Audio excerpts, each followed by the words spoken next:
Waalaikumsalam warahmatullahi wabarakatuh. Okay, the Honorable our lecturer, Mr. Hairil Anwar Korompot, as our lecturer for language philosophy course, and the Honorable the all speakers tonight about the impact of language philosophy for our students and teaching method for increasing um, study English for a language, and the honorable for all classmates that attend for this meeting tonight. So this meeting will be presented by eight students, or we can say two groups. And the first group is Ibu Irma's group about. Are you there? Yes. Okay, you may start now, Bu Irma. The screen is yours. Okay. Mr. Waris. So the moderator will be Mr. Ardin. Yeah. So I just continue with the presentation.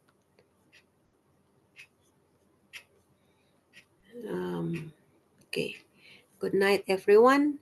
Can you see the presentation, guys? Yes, I Okay. can. Good Okay. evening, So Mas Erwin. just mention that we are that will be four of us is going to present about a book from Gary Kemp. What is this thing called philosophy of language? And this as an overview. In this group, what is this thing called philosophy of language is a comprehensive introduction to the field of philosophy of language. It explores the fundamental questions about language, meaning, and thought. And the key topics from this book, we are highlighted into five, which are first, the nature of meaning. How do words and sentences acquire meaning? And the second is reference and truth. What is the relationship between language and a word? And the third is the philosophy of mind. How does language relate to our thoughts and beliefs? And the fourth is the history of philosophy of language. A look at key figures and their contributions to the field. And the fifth is the contemporary debates, discussions of current issues in philosophy of language, such as semantics, pragmatics, and the philosophy of mind. And my part is naive, semantics, and the language of logic. There are several foundational concepts related to naive theory, truth, meaning, and logical structure. The first is singular terms and reference. Kemp explains that naive semantics focuses on how singular terms, like proper names, directly revert to specific objects or entities in a word. This approach assumes a straightforward connection between words and their reference, but it can lead to challenges, such as handling cases of reference failure or ambiguity. For example, when we say Clark Kent, the naive approach assumes it refers directly to a specific person, which is Superman. But questions about identity and context can complicate this assumption. The second is truth and meaning for automatic sentences. Kemp explores the relationship between truth and meaning in atomic sentences, like simple statements that can be evaluated as true or false. Kemp emphasizes that the meaning of an atomic sentence is tied to the conditions under which it would be true. For instance, the sentence, "the cat is on the mat," is meaningful because it can be assessed based on the actual state of affairs in a word. This connection between truth and meaning helps clarify how we understand and evaluate statements. And the third theory is logical syntax and logical operators. In these sections, Kemp introduces the importance of logical syntax and operators in formal logic. Logical operators such as and, or, not, and if-then provide a structured way to combine and manipulate sentences, enabling clearer analysis of their meaning and truth conditions. By understanding how these operators function within logical syntax, we can better analyze complex statements and the relationship between different propositions. For Phrygian semantics, Gary Kemp delves into key concepts and challenges related to naive semantics, building on Phrygian ideas to deepen our understanding of meaning in language. As a conclusion, this overview of Kemp's exploration of naive semantics and Phrygian theories emphasizes the complexities of meaning in language, the importance of distinguishing between sense and reference, and the applications of this concept to real-world communication and thought. The next slide will be Mr. Aydin Stern. Slides is yours.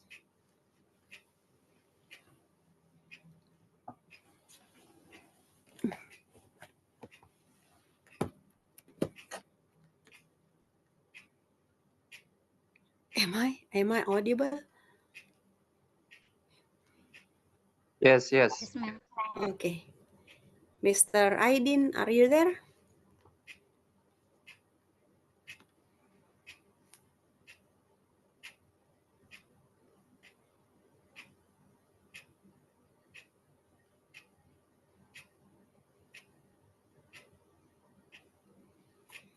It seems that, would you mind to check Mr. Aydin's, Mr. Ardin? Is he there? If he's not there, I will read his part.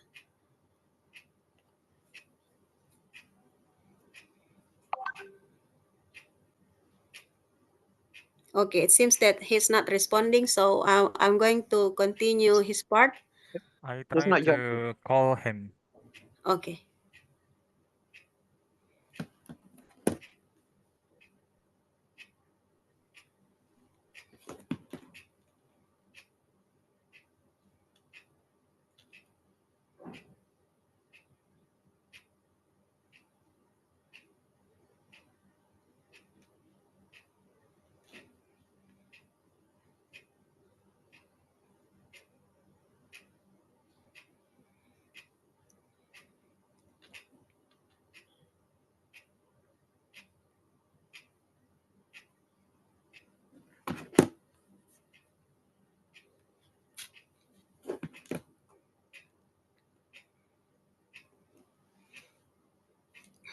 Recording in progress.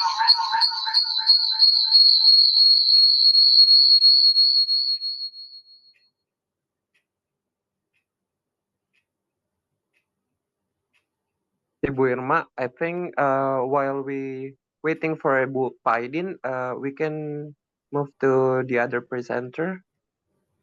Okay. Which part are you, Mr. Waris? What slides? This one, yeah. Pragmatic.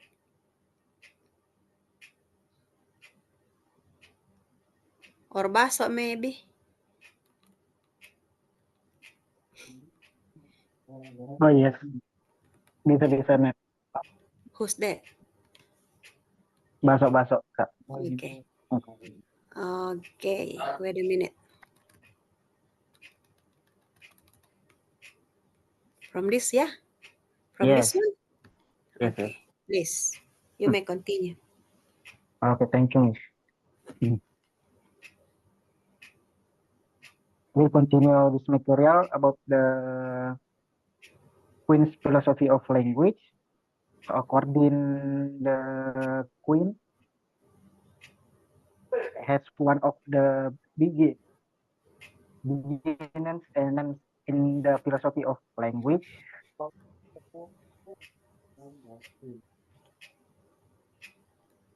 But so far we have so comparatively little about him. And this material 7 point. Next please, Miss. Okay. This one? Yeah, yes. The first Queen naturalism, such a philosophy of language as Fred or Russell can seem rather evaluating they make a substantive assumptions about a language is relationship to the world and in relationship to the mind. Queen's mind project in the philosophy of language was to avoid making those sort of assumptions.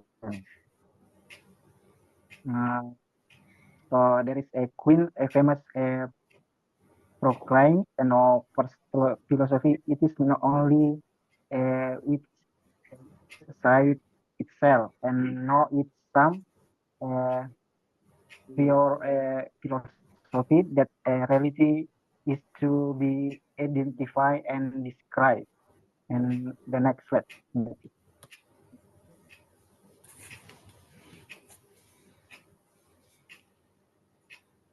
Okay, the next point, the jungle linguist. Our focus usually is on decorative sentences. Begin, we might watch the younger speaking native going about the business, watching our first page, and especially for hind as to what they are talking about. They are too different from the vision, the vision radical interpretation. Crucial for our purpose is the coin try to describe the native only in causal terminology. Being taught to utter sometimes sound in certain uh, circumstances and so on. And the next,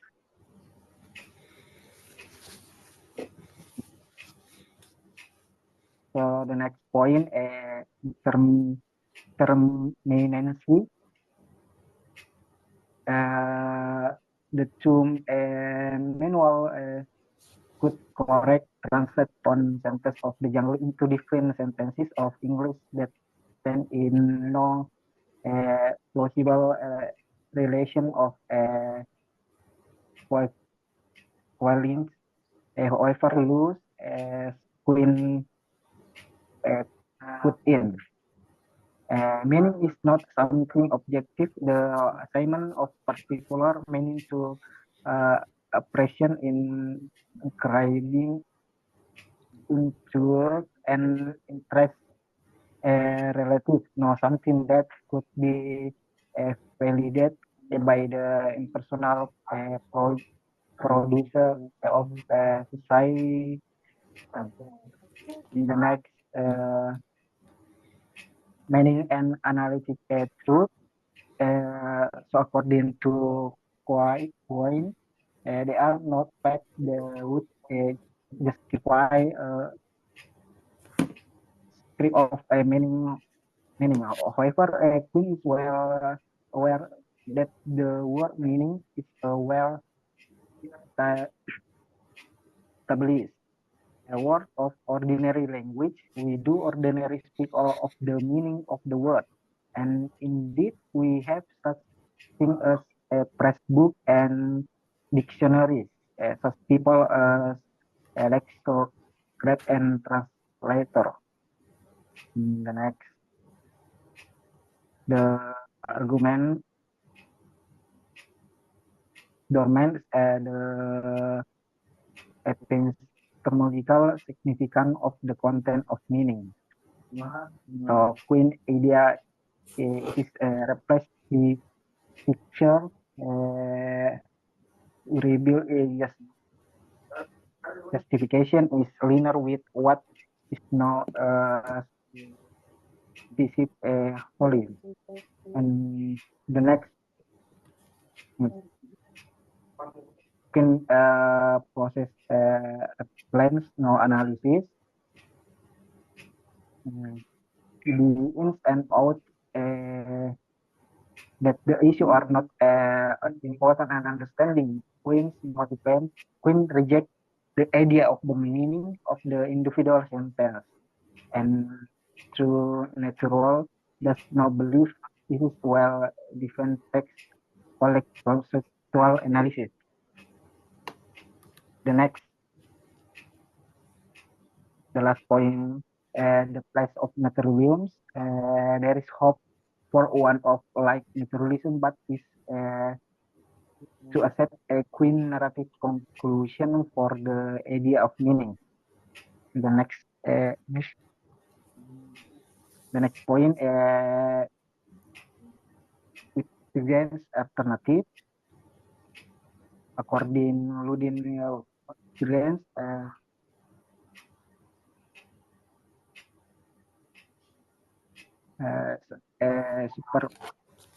the word as content a philosophy of language and neither is organized into continuous prose which carry the reader along argument to conclusion.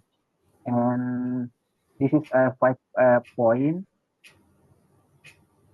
Next, language game. According to Freud, Husserl and in that must the philosophy of language, including the younger Wittgenstein, fresh or maybe in fundamental. And the next, family resemblance, tool and cities. They are any, but the concept of rather the word is known to words for it. And the next is to the polar rule. It is not a certificate to competence and the existence of such a mental cause cannot explain understanding. And the next is the rule 2. This is normative gap between having education to respond to a sign as others do and understanding the sign. And the next, the last point, private language. The problem however is that such inner compare make to sense for this is no possible to answer the question. We can connect this with the professors and content. And the last conclusion is when criticism of the war going on the philosophy of language with motivation by his naturalism, by the position that serious understanding of language phenomena should not creating help itself to the idea of meaning and relate concept. Language is a family, a concept such as which is a mean of a definition in terms of necessary and survival condition. Language are organized in terms of and defense with part creation and developing. I think that's all, Miss. And Okay. back to the moderator. Okay. We are going to continue with Mr. Aydin's part. Are you there? So Mr. Waris is going to present Mr. Aydin's part. Please, slides yours. Yes. Thank you for the chance this moderator given to me. And I would like to continue our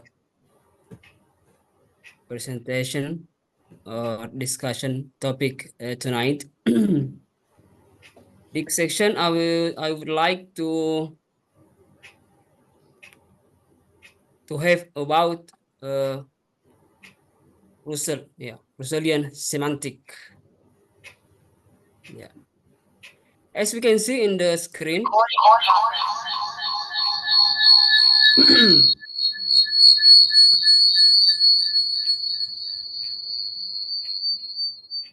there are five.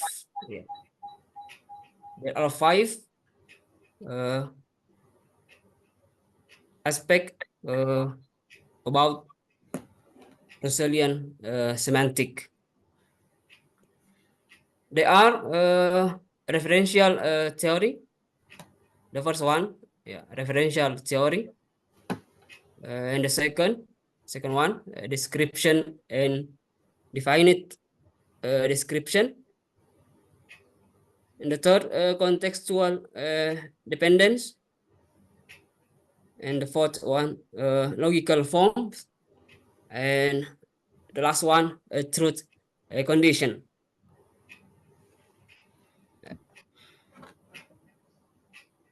Russellian semantics is discussed in Gary Kemp's what is this?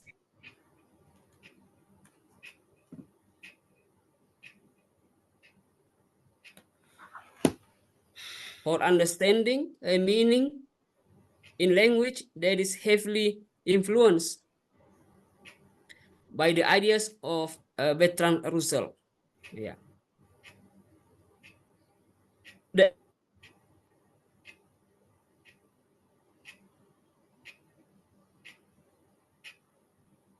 In this point, that the meaning of a sentence is closely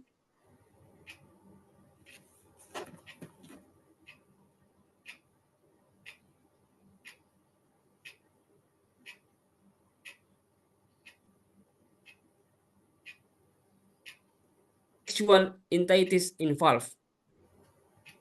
And then description and definite description. In this aspect, it emphasizes a central aspect of Russell theory is his treatment of definite description. Yeah. Next slide. That such phrases don't refer to an object, but instead express a proposition about the existence and uniqueness of that object. About truth condition, the next truth condition, according to Russellian semantic, understanding a sentence involves knowing the condition under which it would be true. Yeah, this means that meaning is tied to the truth value of proposition rather than just the words themselves. A logical form, Russell emphasized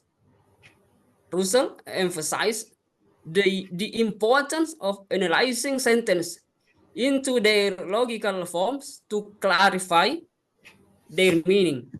This involves breaking down complex sentence into simpler components to reveal their underlying structure. And the last aspect is contextual dependence. Yeah. In this point, wide Russellian semantic focus on the referential aspect of meaning. It also acknowledges that context can affect interpretation, particularly in cases of vague or ambiguous language. Yeah. And I think the conclusion about this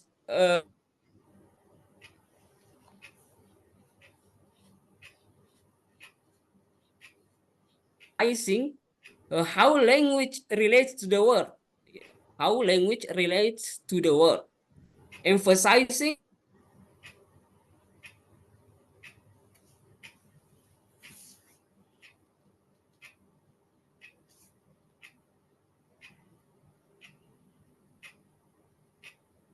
Next.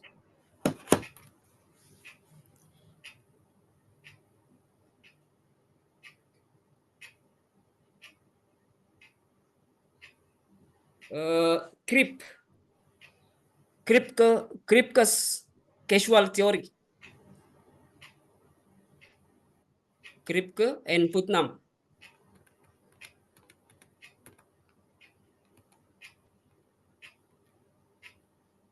Okay. Above. Number 1. Kripke. Okay. The next slide is Kripke. Yeah. And Putnam. Ideas on naming, necessity, and essence. Yeah. For the first one is Kripke causal theory of reference. Yeah. In causal theory of reference of Kripke, yeah, there are two aspects. The first is naming, and the second essential properties. Yeah. Naming, according to Kripke, yeah, Saul Kripke. Yeah, the complete name Saul Kripke. Yeah. He argues that names are rigid designator, meaning they refer to the same object in all possible words. For example, the name Aristotle, yeah, Aristotle, refers to the same historical figure, regardless of the context or word in which it is considered. Yeah. Necessity, Kripke distinguish between necessary and contingent truths. A statement is necessarily true if it holds in all possible world. Yeah, it holds in all possible world. For example, water. Yeah, water.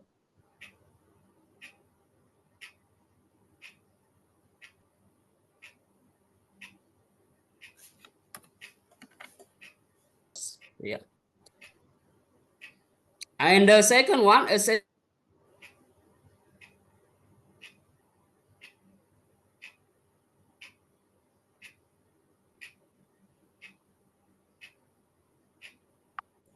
essential properties. Kripke introduced the notion of essential properties. Properties attributes that an object must have in every possible words where it exists. For instance, being a bachelor is an essential property of the individual name. Yeah, in is an essential property of the individual name John Doe. Yeah, John Doe. If he is a bachelor in every relevant word. Yeah. Okay, the next number 2, Putnam. Yeah. Yeah. Putnam in this topic about twin earth argument. Yeah. There are 3 aspects about Putnam's twin earth argument. Yeah. The first, reference and natural kind terms. The second one, necessity of reference, and the last one, semantic externalism. For the first, reference and natural kind terms, Hilary Putnam, Hilary Putnam, a twin earth, thought experiment illustrates how the meaning of terms related to natural kinds like water, may depend on the substance in the actual world versus a similar but different world.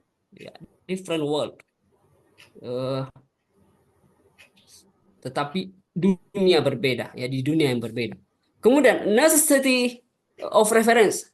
Putnam in this aspect argue that the reference of a term can be essential to its meaning. For instance, water. Water refers to H2O, H2O in our world, but on twin earth, it refers to a different substance, XYZ, XYZ, that has similar properties. Next, semantic externalism. Semantic externalism. This leads to Putnam idea of semantic externalism, which hold that the meaning of our words are not solely determined by our mental state, but also by external factors such as the environment and the substance we encounter. The next slide.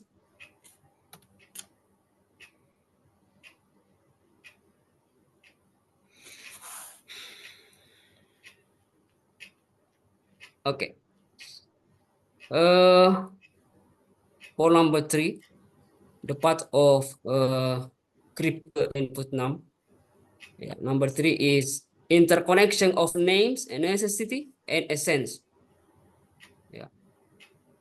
There are 2 aspects in this topic. The first one about philosopher challenge. Philosopher challenge the descriptivist view that names are synonymous with description.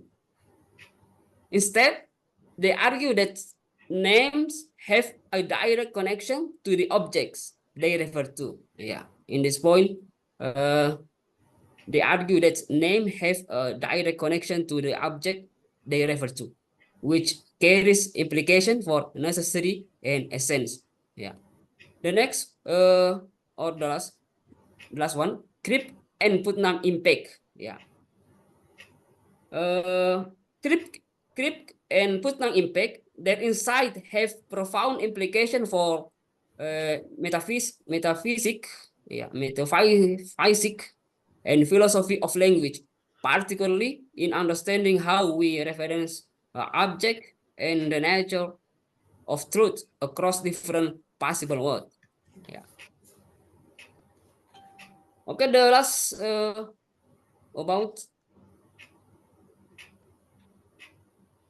possible words. Possible words, semantic, context, and index quality. Index quality.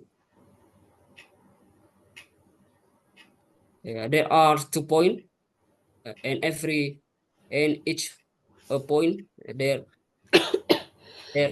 some aspect. About possible words, semantic, context, and index quality.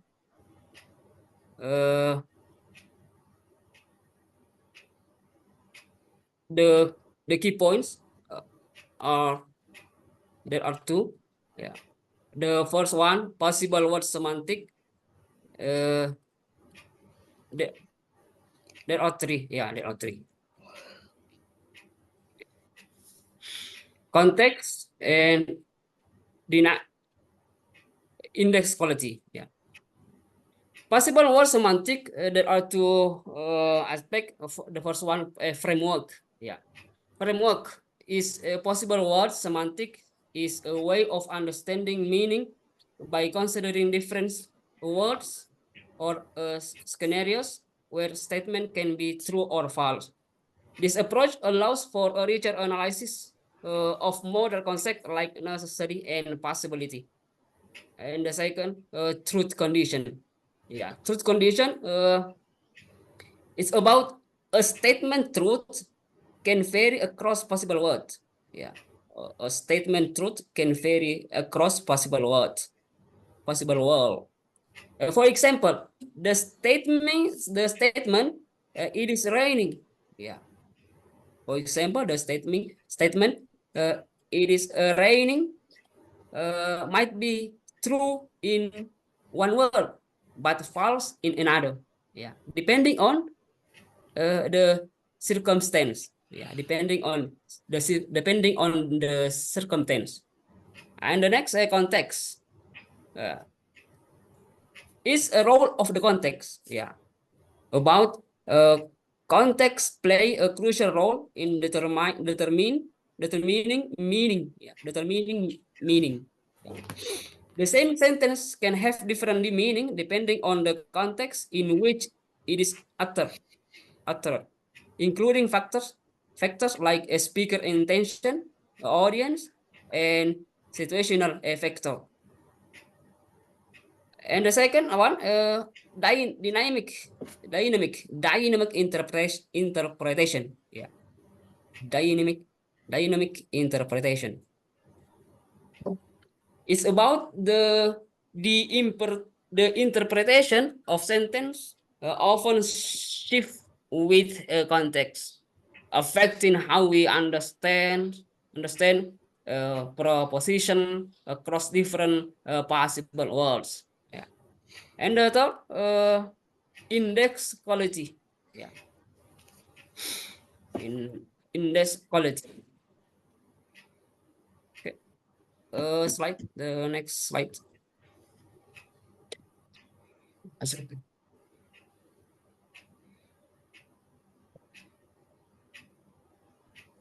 Index quality, there are two aspects in this topic. The first one, indexical define, yeah, and contextual dependence.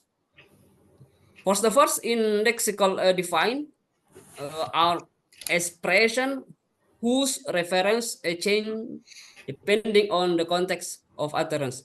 A common example include word like I, here, and now. Yeah. The next contextual dependence. The meaning of indexical is inherently tied to the context in which they are used, making their interpretation reliant on who is speaking, where, and when. For instance, I am here now. Yeah, I am here now refers to different subject and location depending on the speaker and time. Yeah, depending on the speaker and time. Okay, the last one or the fourth, interplay between a concept. Yeah. There are two aspects in this topic about interplay between concept. The first one, integration, and the second one, philosophical implication. Yeah. In the integration, yeah, possible word semantic, context, and indexicality are interrelated. Understanding how sentence function across various words require considering the context in which they are used and the role of indexical in determining a reference. And the last one, philosophical implication. Yeah. Philosophical implication, this interplay raises important question about meaning, reference, and how language relates to the world, influencing debates in philosophy of language and linguistic.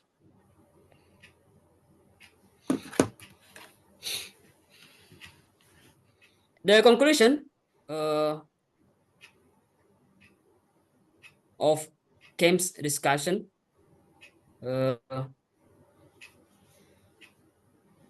I think that's all. The conclusion maybe will be presented by the last speaker. Okay, thank you, Mr. Okay. Edin. I The give back to the moderator. next slide will be Mr. Waris' turn. Please, time is yours.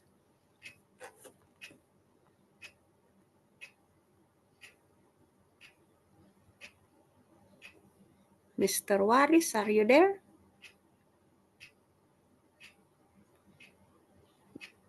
Hello. Yes, Hello, yes, hello. yes, we hear you. You are audible. Please go on. Okay. Clear So, your voice. okay. So thank you very much for giving me a chance. Maybe for my part about pragmatic. Next slide, please.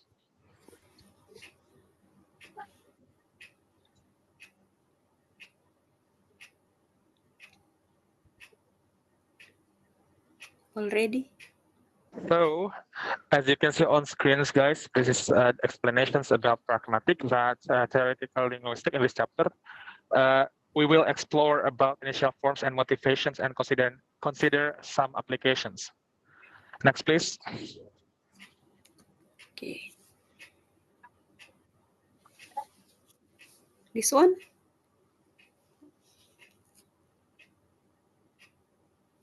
Okay, so in pragmatic, it divided by 4 points.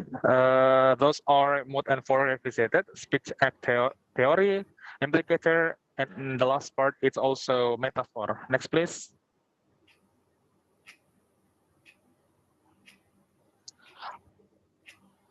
Okay, so in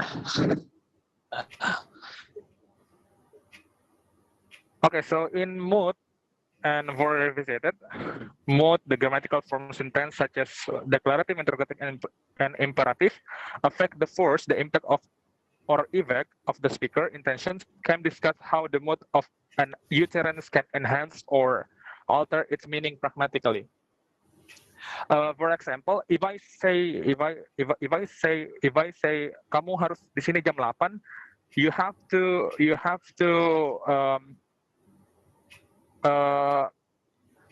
to come on time, for example. And the other one example, it's about like apakah kamu bisa lebih tenang? That means the situation it's crowded. So maybe next.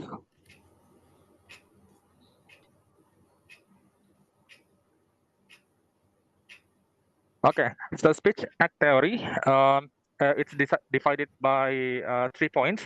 The first one is locutionary acts. That means that the act of saying specific word or sentence that has literal meaning. The second one is about illocutionary acts. That means the intended purpose or meaning behind the utterance, such as some commanding, promising, and requesting. And the last point, it's about perlocutionary acts. That means the effect of effect or impact of the utterance on the listener. Next, please.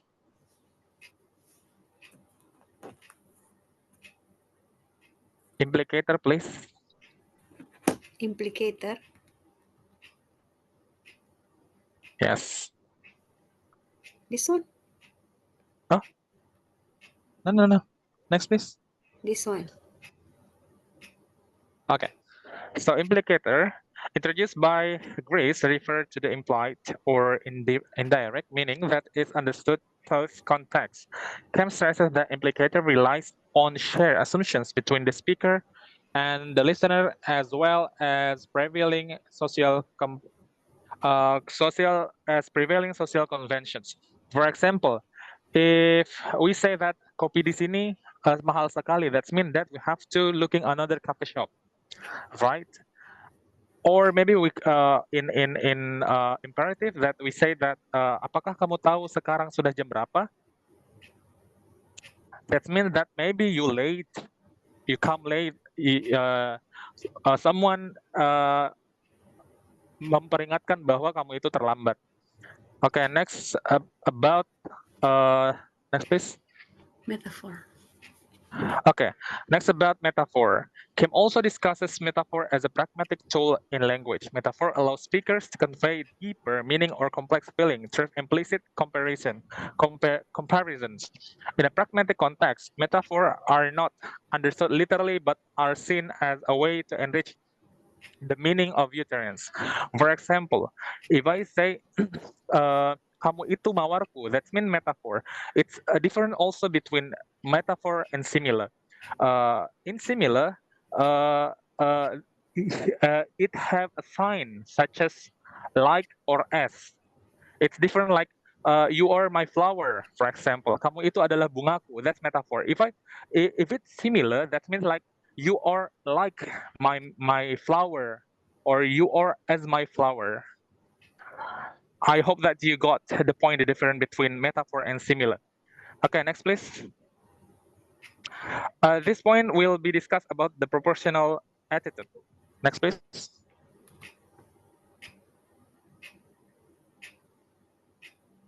So in this part, we have divided by 6 parts. The first one extensionally revisited. The second one is referential opacity, dere and the dicto necessity, dere and the dicto belief, Rolf predicament, and the last one about pragmatic picture. Next please.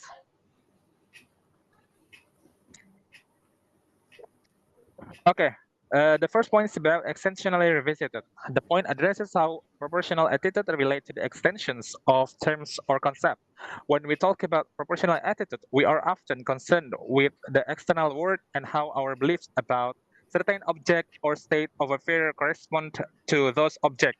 Can argues that our attitude can change based on the information we have, which in turn can affect the extensions of the terms we use. Next, please. The second point, it's about referential opacity and phrase on the attitude. Cam discusses referential opacity in the context phrase ideas about meaning and reference. Frege highlighted that the same term can refer to the same object yet carry different meaning or attitude depending on the context.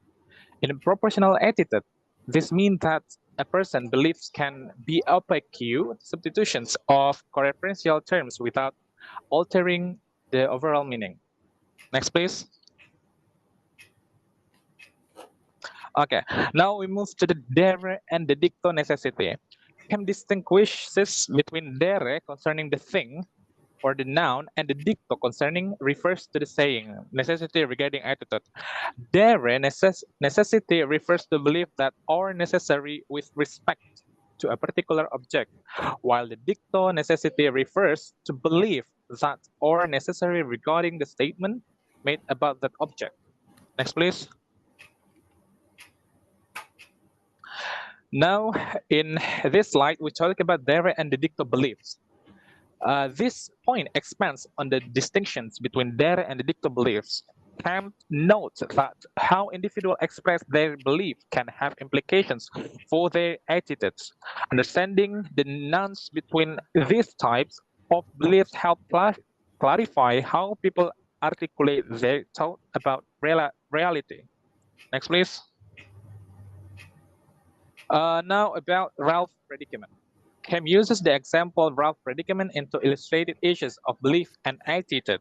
Ralph believes that he will win the lottery because he thought he bought a ticket, but unbeknownst to him, the ticket he purchased was a duplicate that cannot win.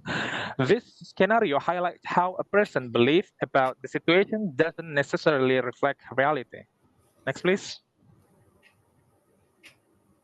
Okay, now we move on pragmatic picture. In these sections, or in this part, can emphasize the pragmatic aspect of proportional attitude. He argued that understanding this attitude require considering the context in which they won. The pragmatic picture focuses on how language is used in social interactions and how context influence meaning and belief. Next, please. In conclusion, what is things called philosophy of language? Gary Kemp's explorations of proportional attitude highlight how our beliefs, attitude, and language are interwoven with the context in which they are expressed. He showed that language isn't merely a vehicle or for conveying information, but also reflect complex relationship between our thoughts, external realities, and also the nuance of meaning by distinguishes between concepts like dere and dedicto belief, referential opacity, and pragmatic context can demonstrate that our attitude significantly shape our understanding and interpretation of statements and beliefs. This perspective provides insight into how language functions, not only logically but also emotionally and contextually in human interactions. Okay. So I think that all I will give to Mrs. Irma. Thank you very much. Thank you, Mr. Waris. And I think that's all from our groups. I give it back to the moderator, Mr. Ardin. I give it back to you. Okay, thank you, Ms. Irma, for the group presentation. So you may, okay, thank you. So the next is about our group. We'll present about our material. Okay, Kak Tiara, you may start your screen now.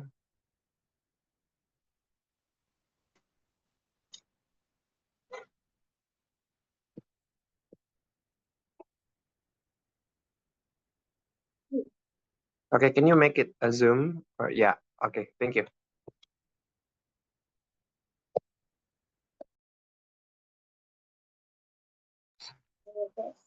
Okay, the first is about language games. This will be delivered is by me. So, as you can see on the screen, what are the language games?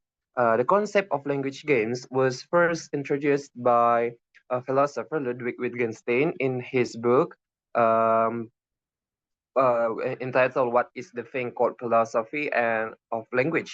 By Gary Kemp, Part 10. Wittgenstein argued that language is not just a collection of words and static grammar rules, but a dynamic and contextual activity. Language games can be interpreted as various language activities that we do in everyday life. Each language game has different rules, goals, and contexts. Example of language games include everyday conversation, role playing, giving and receiving instructions, and playing puzzles. Okay, next please. Okay, the next is about the concept. The concept of language games provides a rich and innovative perspective on language learning. Here are some of its important role. There are four concepts. The first is making learning more fun and meaningful. And learning games allow language learning to occur in contexts that are real and relevant to everyday life. Like by engaging in fun activities, students will be motivated to learn without feeling burdened. And the second one is developing all language skills. Like as we know together, there are four language skills like listening, speaking, reading, and writing. And for listening, the first is listening. In language games, students must listen to instructions or conversation like from others.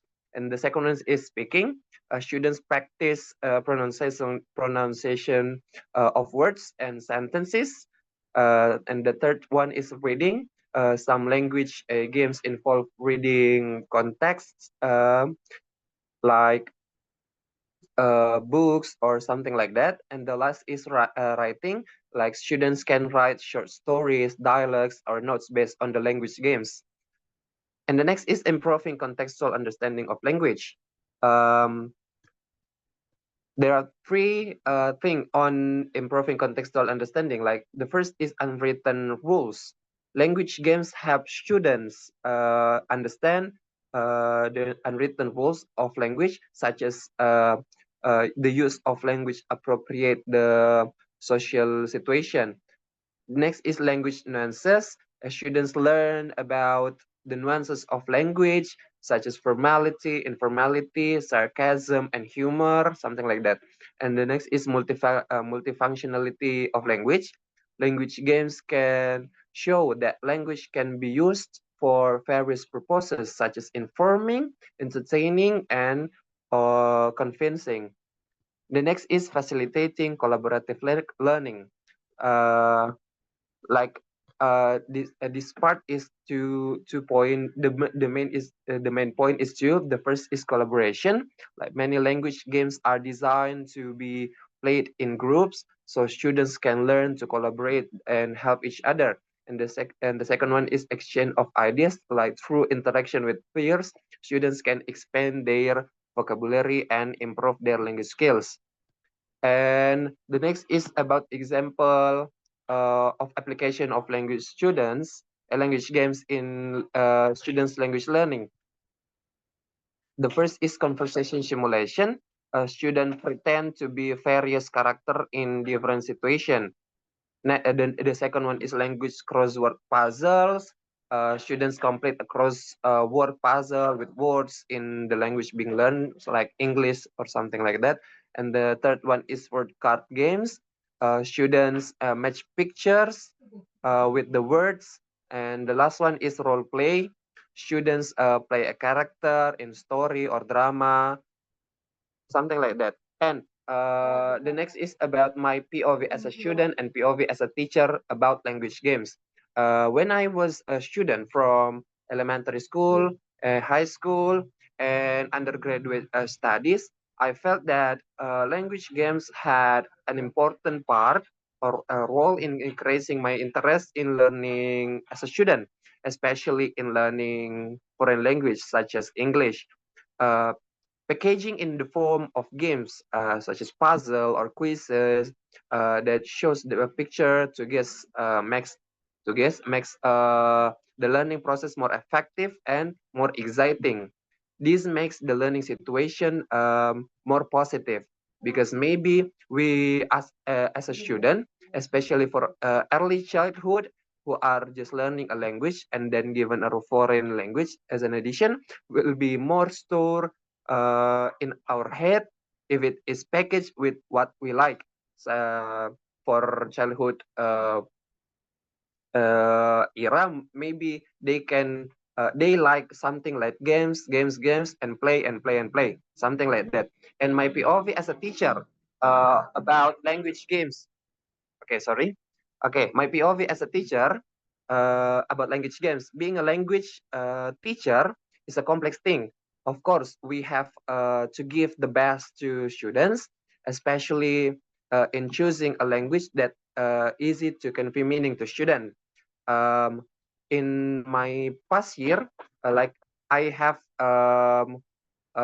teaching for more than a year, so I have started to apply several game concept in the language learning that I teach, and it is proven that what I felt when I was a student was true. The learning situation become a very positive if we apply that language games. All students began to be interested in participating in the game that we are packaged for learning. And I am sure that with the presence of games in between the learning process, it will stick in their heads. Uh, not only the meaning of each word, but also how they use it. As an elementary school teacher, I recognize what they like in this day and age. One of which we cannot deny is playing TikTok well. As a teacher, I may not be able to forbid them for playing TikTok, but only limited. Well, I turned into this situation, like they are like used to playing TikTok all the time. So I think I did a live stream on my account and did a what's guessing quiz game on that live, and I informed to my students that there is this. I'm doing this live. Let's join us for making some fun. And finally, when I go live, and my students now often join to take part in the live quiz that I do. Even the biggest I think, yeah, I can say achievement at the time. I even invite the quite of elementary school students from outside Sulawesi to take part in this guessing quiz on my life. And the impact that has occurred until now is that when they meet me, the first thing they ask is, "Sir, what are we going? When are we going to have another quiz? I can wait." Something like that. They are what I want to say in this case is about the child or the students is more than is like if we can make the process of learning is more fun, or what they like. So the concept of language games offers a holistic and fun approach to language learning by engaging students in a variety of meaningful language activities. Language games can improve motivation, language skills, and a deeper understanding of the language itself. In a sense, Wittgenstein argued that the meaning of a word or sentence is determined not only by its direct reference to an object in the real world, but also by the context in which the world is used within a larger language game. I think that's all from me. Okay, next.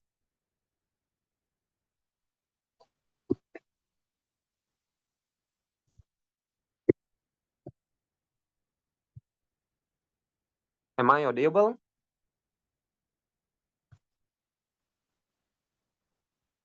Yeah, you are audible. Okay, the next slide, please.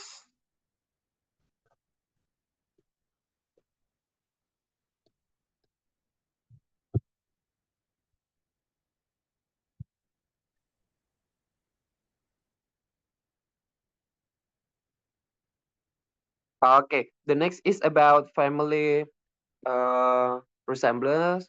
The two and cities will be delivered by Kak Mutiara. Kak Mutiara, the screen is yours. Am I audible? Yeah, go on. Okay. Okay, thank you for the time, moderator. So, in this time, I would like to talk about family resemblance.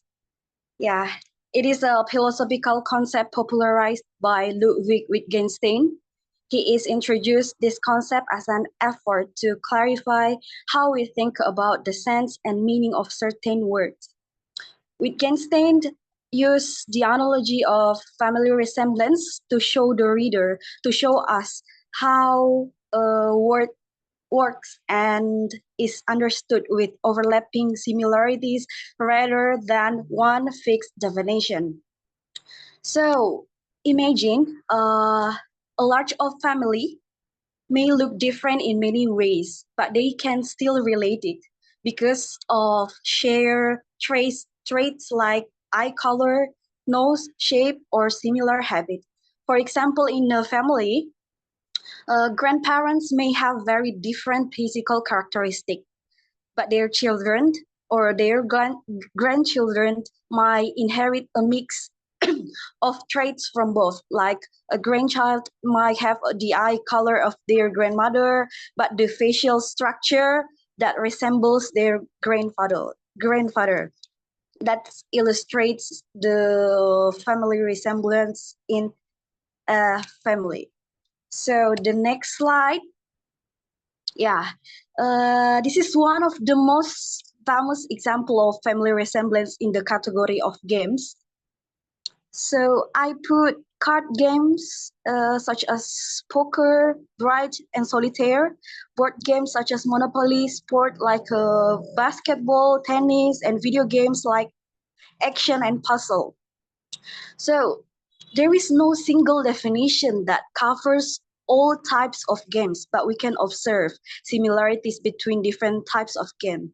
And each type of game has its own characteristic, but there are elements that connect them, such as competition, having rules, goals, being fun, and social interaction. So the similarities group them into the same category. The next slide, so we can see on the slide, there are several chairs here.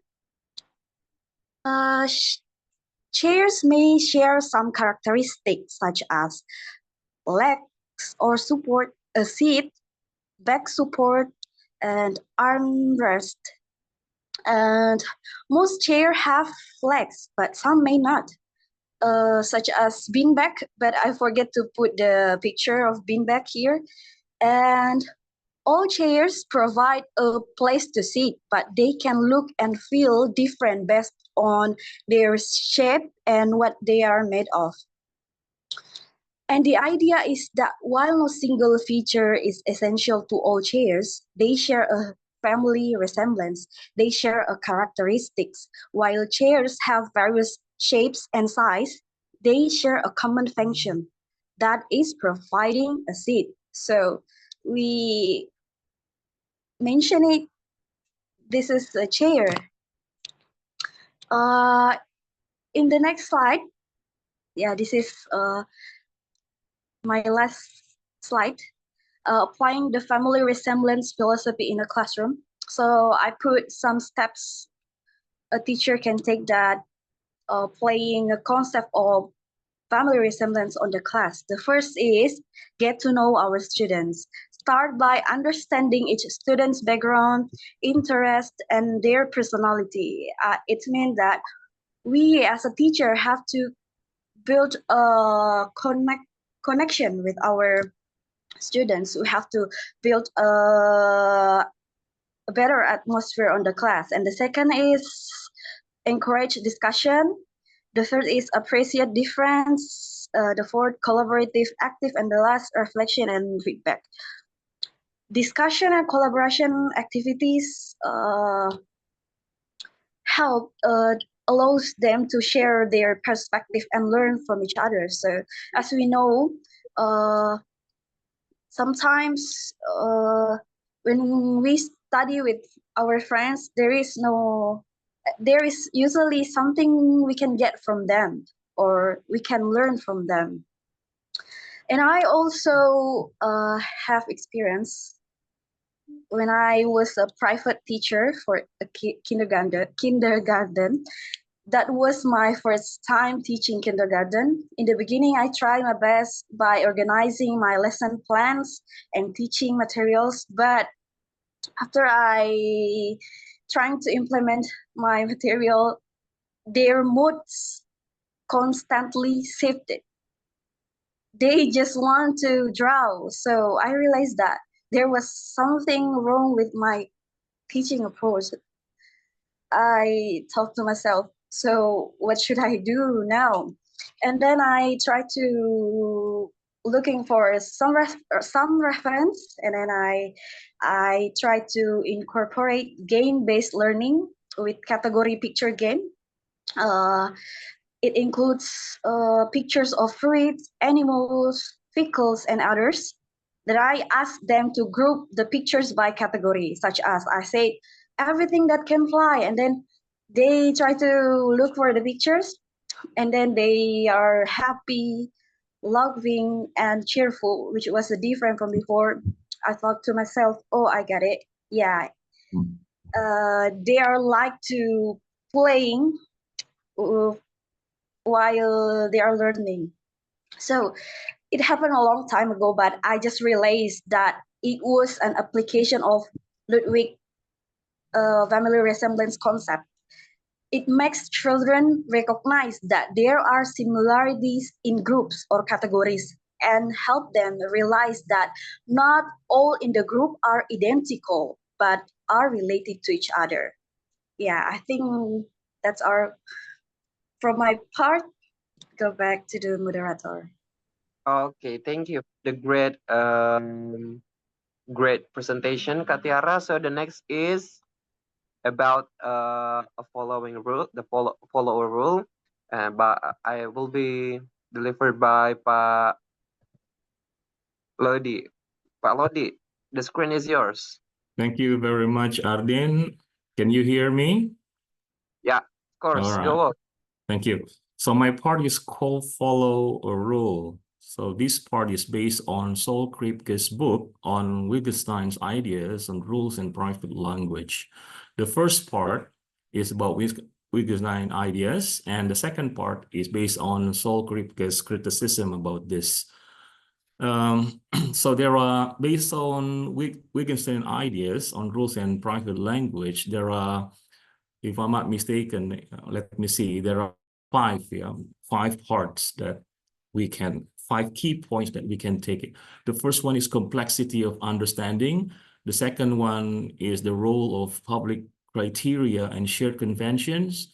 The third is the importance of language community. The fourth is the role of authentic materials and real-world examples.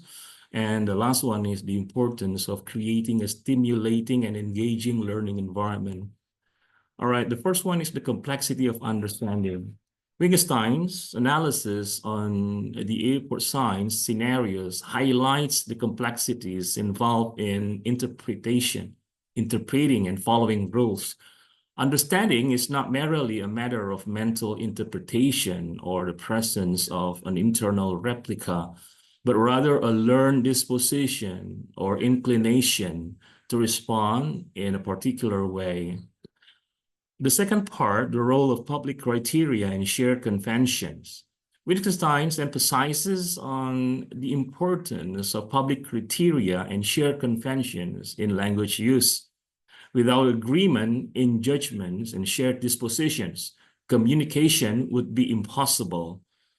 This suggests that our ability to understand and communicate is deeply rooted in our natural history and cultural context. The first part is the importance of language community.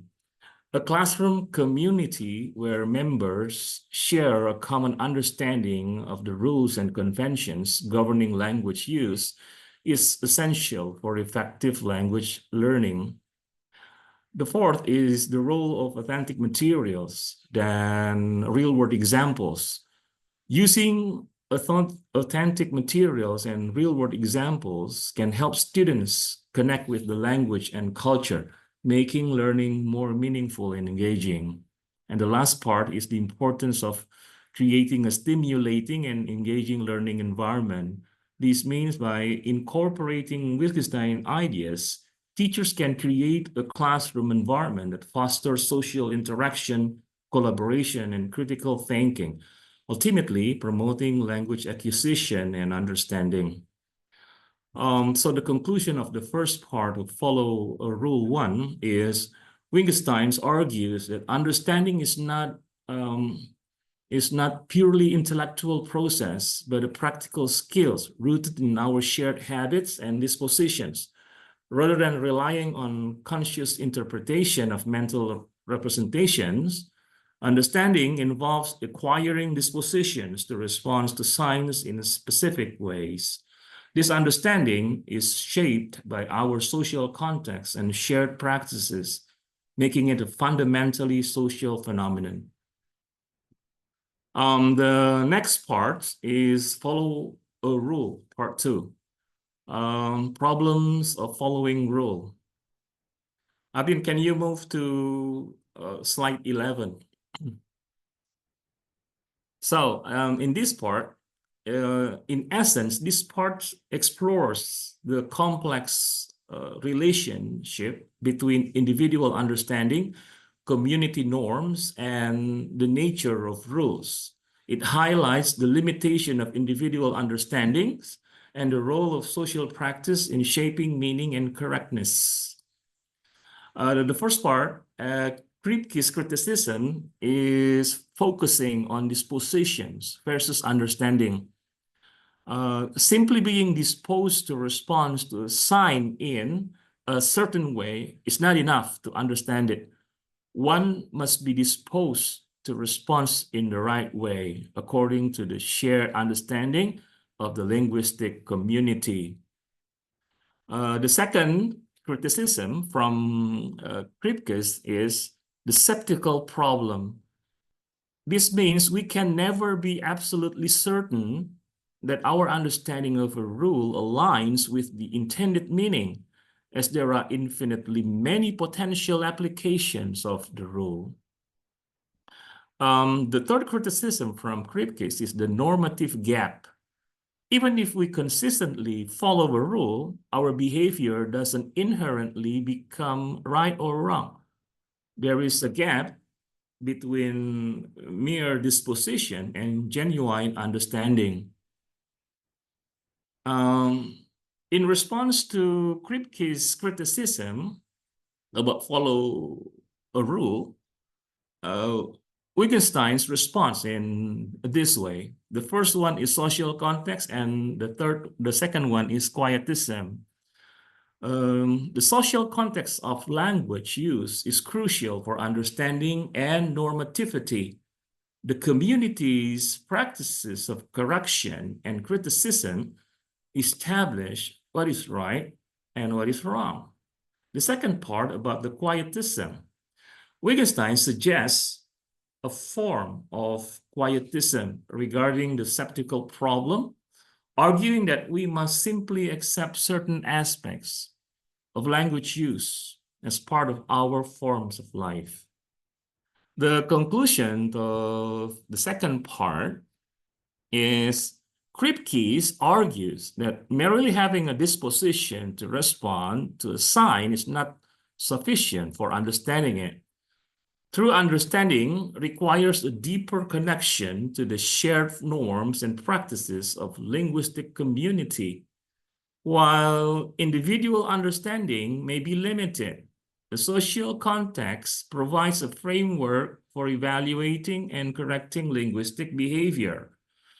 On the other hand, Wittgenstein's approach, rooted in quietism and focused on social practices, offers a more nuanced understanding of rule following than purely individualistic or septical perspective.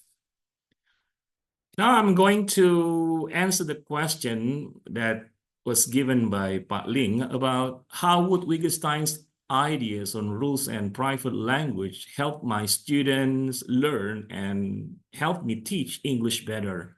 The first one, emphasize the importance of shared convention. So Wittgenstein highlights the crucial role of shared conventions in language use.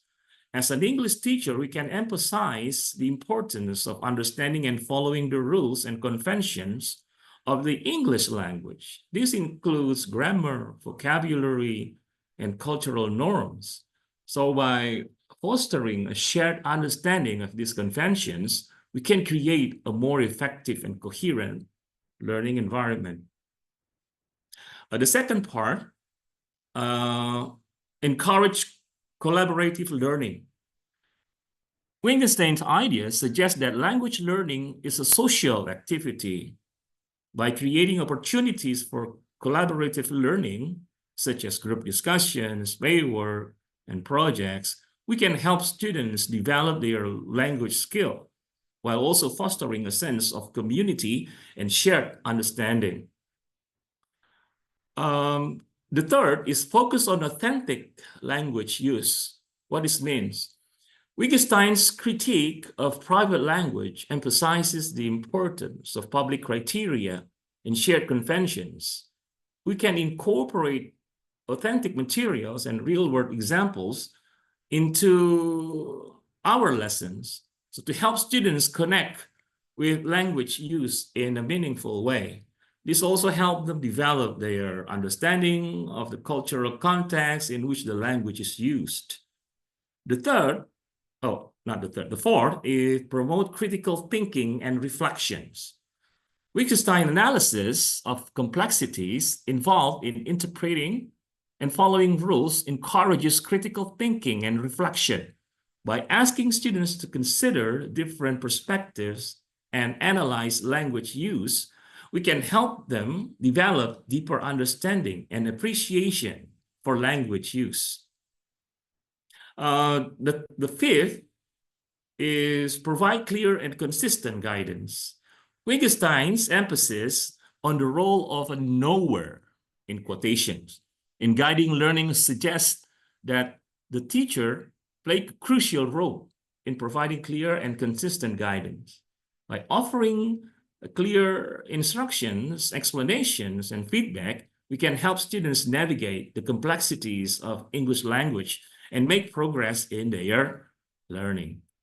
Next, I'm going to show you some activities that we can apply based in our class based on Wittgenstein ideas.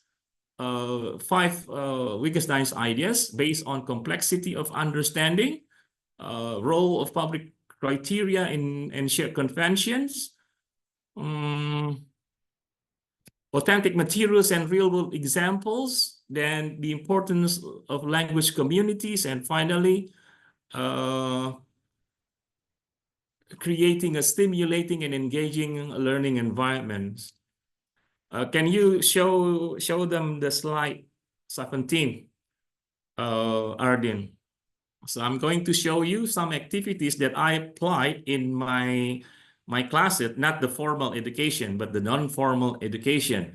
This is taken mostly from the book that I like to use, written by Jill Hatfield. If you can see my book here, this is very, very important for you to have this book as English teachers. Can you see it? Yes. So this book, after reading and analyzing Wittgenstein's ideas, I found that these books applied several or many learning experience that is generated or based on Wittgenstein ideas, right? So I've shared you 10 activities so that you can perhaps read and find out and perhaps apply it in your classrooms. Those are related to the language communities, authentic materials, real-world examples, complexity of understanding, role of public criteria, and so forth. Yes. I think that's all from now. Thank you very much, Ardin. Go back to you. The floor is yours. Okay, thank you, Palodi, for the great presentation. So the next is about private language. Will be delivered by Kak Anom. Kak Anom, are you there?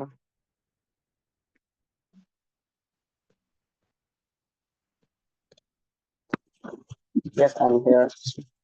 Okay, the screen is yours, Kak Anom. Okay. Thank you very much, Ardin, for the chance given to me. All right. Now we move to this slide about private languages.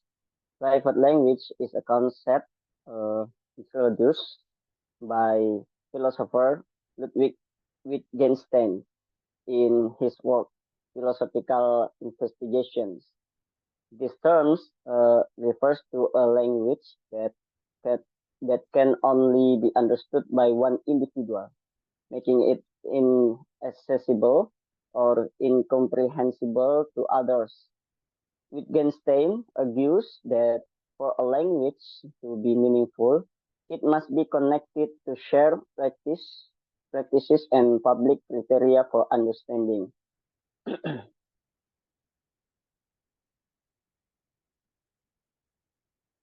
Wait a minute.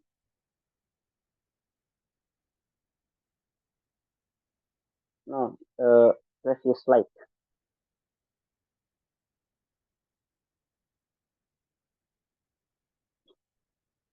A private language, like the social context necessary for and cannot be verified by others, as its words and rules are known only to the individual using them.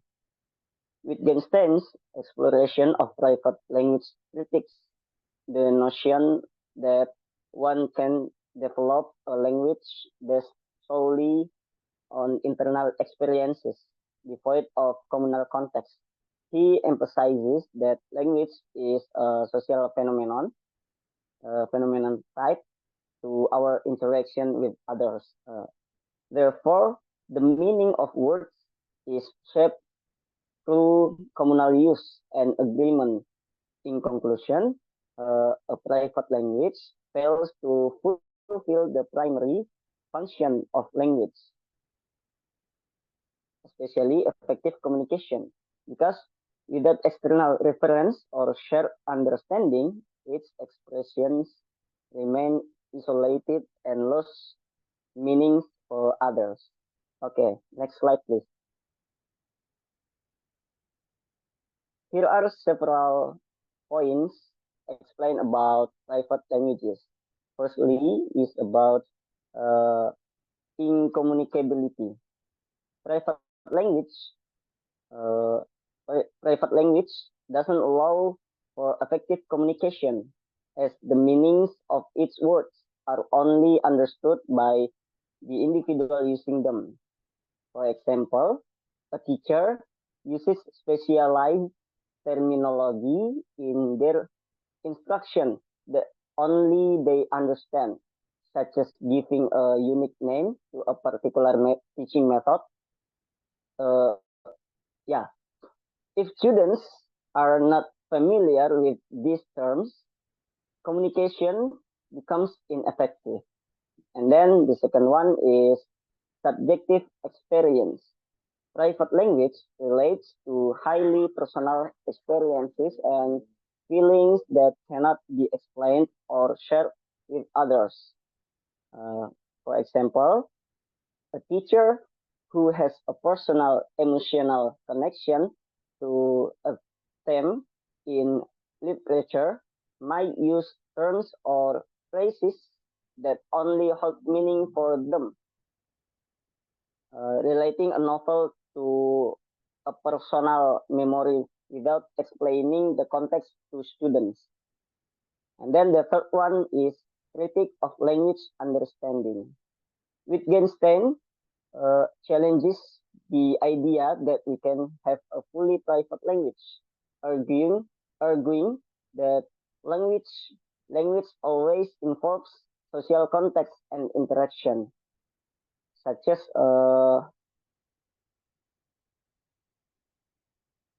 in class discussion, a teacher points out the terms they use in teaching, like creativity, might have different meanings for each student.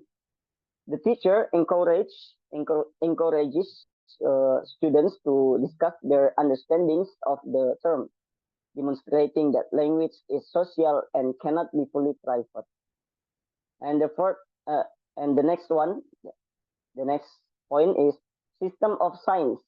In private language, signs do not have external references that can be understood by others, rendering the system of signs useless for communication. For example, a teacher might make personal notes or symbols in their notebook that are not explained to students. When they refer to these notes during teaching, students cannot understand the intended meaning, showing that without explanation, those signs become meaningless. And then the last one is attachment to social practice. According to Wittgenstein, language develops through social practices. Without interaction, no meaning. Without interaction, no meaning can be constructed. In teaching, a teacher encourages students to discuss and share their experiences, through this interaction, students create shared meaning that they couldn't achieve if they relied solely on private terms that their peers do not understand. So, for the conclusion, the concept of private language emphasizes the importance of social context in the formation of language meaning. Without interaction with others, language loses its function as a communication tool. And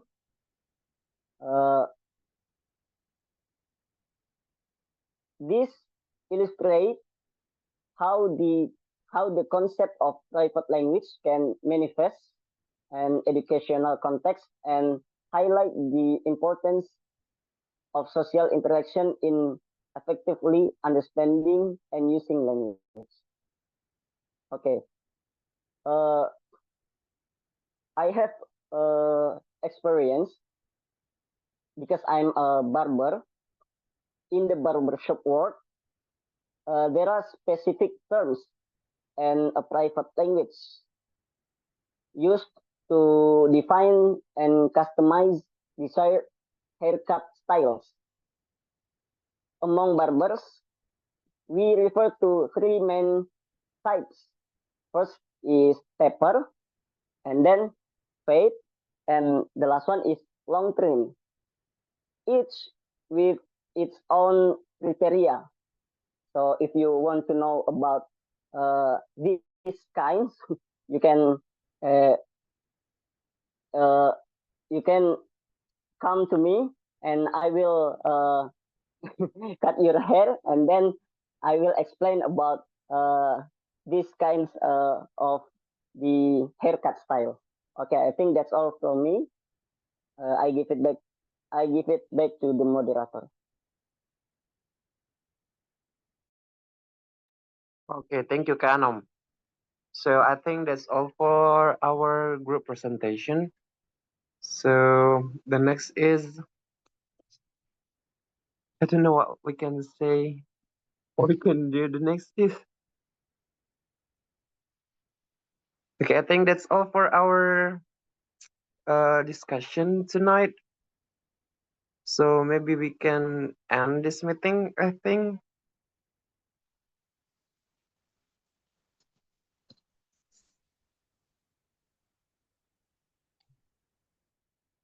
Or maybe we wait for Sterling, or gimana?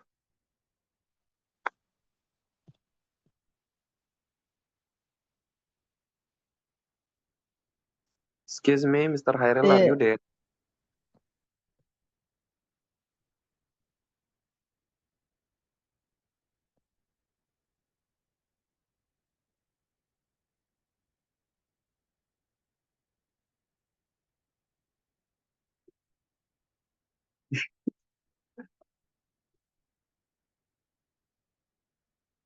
Because the Zoom is Mr.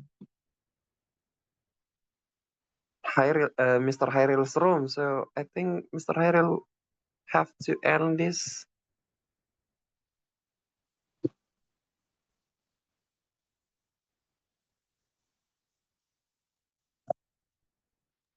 I think we just waiting for Okay. Sir Ling for some minutes, and then maybe he will. Why don't you call him, Ardin? Okay, I will.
I thought sir is unable to give response or something like that. Let's just finish our class.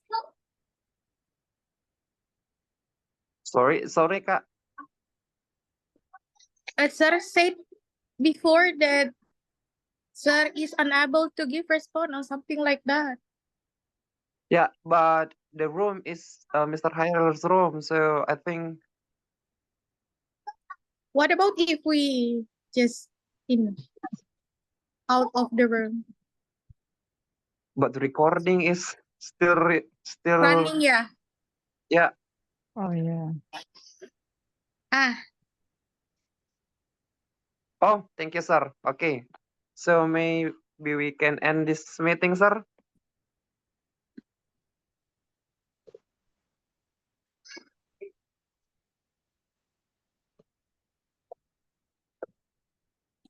Yeah, it's okay, sir. Thank you very much. Good. I hope you're getting well very soon, sir.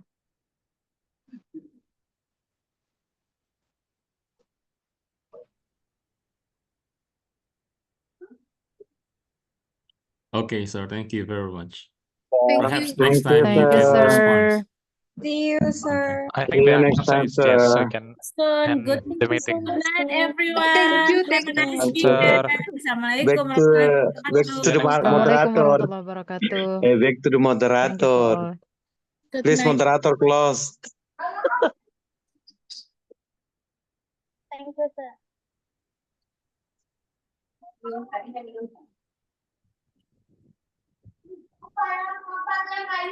Thank you. Thank you, sir. You too.